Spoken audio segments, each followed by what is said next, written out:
President E.D. Mnangagwa has been caught between words and wallet. Aiwa muri Zimbabwe mashoko anotagwa naE.D. Mnangagwa kana nevatevedzeri vake vamongodzana naConstantino Chiwenga vachiti munhu wese aiwa ari strictly kunzi ashandise the new structured currency muZimbabwe the ZiG. Zvazonyatsa kuratidza kuti E.D. Mnangagwa aiwa azoramba ZiG chairo haana confident maari nekuda kwechiitiko chakaitika apo paanoflasha mari ma$. Sara mina muna uizere panoti bva subscribe like utina on the bell icon. Notoona panapa munewspaper muNewsday monogwa muchinzi during his passionate speech urgent youth to embrace the country's newly introduced local currency ZiG.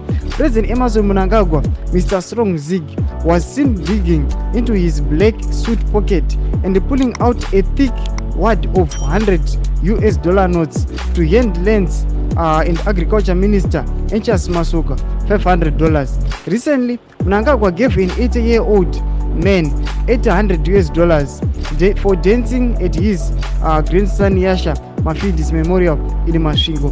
Mashoko anobuda panapa evidence inyasoratidza kuti aiwa vari kukurudzira zvavo kuti vanhu ngavashandise the new currency ZiG, but ivo havana confidence nayo, ivo havasi kuishandisa. Zvinosoratidza kuti aiwa kungomisa ZiG, kana ivo vasingarishandisi vanhu vanozogorishandisa sei. Chingotudze mafungiro enyu noti kudii pamusoro pezviitiko zvakaitika aiwa zviri clear, munhu wese akazviona.